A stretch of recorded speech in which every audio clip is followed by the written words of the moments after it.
Basically, the reason I called them thieving is they were thieving stuff off me. I caught Tony and Pat thieving my stuff. Turns out they were furnishing where Paul and Donna were living. Right, so these are your chattels and your furniture and stuff about your flat? Yeah, almost everything they took went to the girls' place. And this night, I'm in bed. Donna knew Tony was at home with Anna. Yeah. Paul knew Pat was at home or trying to reconcile his relationship with Sarah. Yeah. My girlfriend was at home, and I'm lying in bed watching TV. The phone's rung. I picked up. It was Donna. She told Steve, "Do you know where Tony is?" So I said, "Well, he's at home with Anna. Probably fucking the arse off her by now." Just a sort of stupid thing, a stupid crap not to say. Right. Thought nothing of it. Hung the phone up. Anyway, that was on the Sunday. Next Friday and Saturday, Tony and Pat were at my place having a party. This is when I called them thieving the stuff. I thought they were. I didn't know until like Monday when I was cleaning up my flat and I realised they'd actually stolen it. So on the Tuesday morning, the next morning, when you say stuff, what are you talking about specifically? They'd stolen my toaster, my kettle, some tea towels, some towels, some food, and I think they'd taken the iron. I'm not sure. Okay, right. So just little household appliances and they just took those few things. Yeah. This was on the Friday and Saturday. Yeah. Sunday I've gone back to my flat. It was a complete shithole. I went out for the day. Monday I come back. No, sorry, Sunday they left. Monday, because I've been sleeping in my car, so I just didn't want nothing to do with them. But I couldn't get them out of my house, my flat, if you understand. Yeah. Monday I've gone back, seen they'd stolen my stuff. I had to do. I can't remember what I had to do on the Monday, but I didn't start clearing up. I started clearing up. Tuesday morning I'm clearing up. The door's open. As I'm clearing up, I realised I wanted to call Tony and Pat and say, "You've thieved off me. I want you out of my lives. I don't want nothing to do with you." As I'm cleaning up, the door's opened. Like Tony, because Tony was such a great mate, I gave him a set of keys to my house. Yeah. Pat had a set of keys. Yeah. I'd set my girlfriend had a set. Right. Door's open. Tony's walked over. See, now Tony committed an offence here. Now me saying that, I can't. He's dead, isn't he? He's dead. Yeah. Right. Tony walked in. Basically, about a week, 2 weeks before, he had a .22 revolver in my house. He left it there. Yeah. I don't know if he meant to leave it there on purpose or what. I come across the revolver, looked like it was a real gun. I was like, looked at it, cleaned it, made sure my prints were off it, put it in the cupboard. So when Tony come round again, he'd take it when he wanted it. He must have known about it actually, because he'd been there again and he hadn't taken the gun. So the doors opened. In walked Tony, Craig and another person who I won't say. So Craig Rolfe, yeah. Tony Tucker. Yeah, and another person. I mean, when I was interviewed for Pat's attempted murder, you had the names, but I won't say the names. This bloke's still alive. They walked in. I didn't want to pull Tony then about the thieving because I didn't want to put him on the spot where he's got to beat the shit out of me. I just basically said, "All right, Tony." He said, "All right." They used to call me Nipper, that'd be nickname. And he said, "All right, Nipper." He said, "Where's the gun?" Or he said, "Where's the thing?" And he made a hand signal of a gun. I said, "Oh yeah." As I've given it to him, he's lifting me up with his left hand by the throat. He's just lifting me up the floor, put me against the wall, put the gun in my head, and he kept saying, "You little cunt, fuck my bird up the arse, fuck my bird up the arse, you little cunt, I'm going to show you what this can do." Went on for 20, 30 seconds, I don't know. They took me back into a back bedroom, put me on the bed. Tony was kneeling astride of me, kept stabbing the gun in my head, saying, "You little cunt, I'm going to show you what this can do," and fuck my bird up the arse. I noticed he was frothing at his mouth, his eyes were out his head, I knew he was cracked up. Yeah. I basically thought, all that was going through my mind was, I won't see my sisters grow up and I won't see my girlfriend lose. I knew he was going to kill me, and I thought, it won't hurt, it's no good struggling, it won't hurt, I just won't even know a vein, you know, I'll just be dead. Anyway, he was on me, kept rounding on me, took my necklace, he told me he wanted to take my girlfriend's jewellery. Yeah.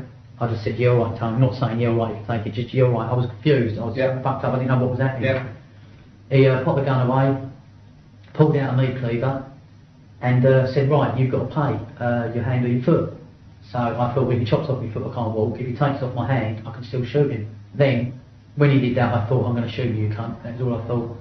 I was sitting on the bed, I held out my right hand, held it up in the air, I turned away and shut my eyes and thought, I knew I was going to scream, I knew I was going to cry, I knew it was going to hurt, and I was just waiting for it to happen. After about 10 seconds, nothing happened. I opened my eyes, looked at him, and he's just standing there, big grin with a meat cleaver in his hand. With that, he's put the meat cleaver in his jacket and walked out of the bedroom door. I jumped up. The third person who was there, who I won't name, has grabbed hold of me, and I said, "What the fuck have I done, Tony? You're a cunt." I said, "Why are you doing this to me?" This bloke said, "Calm, leave him, let him calm down, it'll be alright." I said, "What the fuck have I done?" I pushed him away, gone to walk towards Tony, he's turned around, pulled out the meat cleaver again, and he's lifted it up to hit me in the head. Well, I just stood there and I thought, "Well, fucking do it if you're going to do it." With that, this other person's grabbed hold of me and Craig, and they pushed me back in the bedroom and said, "Then leave it, let him calm down."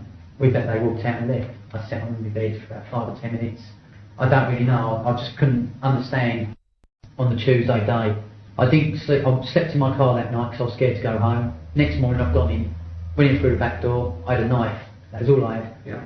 It turns out as I walked in, I knew something was wrong. It's been installed on a microwave, can call it TV, video. Right. Some my clothing, and they wiped their arse on all the clothing they left. It's not good. So I got on the phone straight away to Pat. His phone was turned off. I got on the phone to Tony. I said, "Where's my stuff? I want my fucking stuff back." And he just laughed. I said, "I'm gonna fucking kill you, you piece of shit." And he just laughed at me. I then phoned up my friend again saying, "Look, the cunts have been in here." I told him what they'd done. And he said, "I can't get involved." He said, "Try so-and-so." I phoned up so-and-so. They didn't want to get involved. Check that again. You found out... I phoned up this person that I After a knew weapon. after a This gun. is the third person that was... No, this is a person that Pat introduced me to. Right. You were aware of an armourer? You were aware of Yeah, supply weapons? he could supply guns. Or Yeah. he used to, he's in prison now. Okay. And I phoned him up, he couldn't get me a gun. He suggested somebody else. He couldn't get me a gun. Basically, he said, this was Wednesday, I was going around trying to get a gun. Wednesday night, I again slept in the car. Went back Thursday morning, they'd been in the flat, totally destroyed it, taken everything. I mean, they'd smashed everything, they'd wiped shit everywhere. They just totally ruined my house. I fell asleep on the bed about 3 o'clock in the morning. 6 o'clock in the morning, the phone's rung. Because I was asleep, as he woke me up, I just picked up the phone, it was Pat. I said, "Hello, Pat." He said, "Nipper." No, I said, "Hello." He said, "Nipper." He said, "It's Pat." I said, "Pat." I said, "What the fuck have I done? Why are you lot doing this to me?" He said, "Don't worry, mate, it's all sorted out." He said, we're going up to London now to sort out some business, but Tony and I will be round. Give us a call about 12, we'll pop round and see you.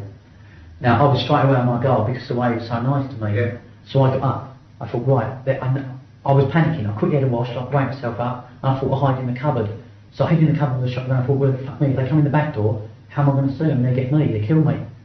So I ran out to the car to go and get the knife and the other little gun.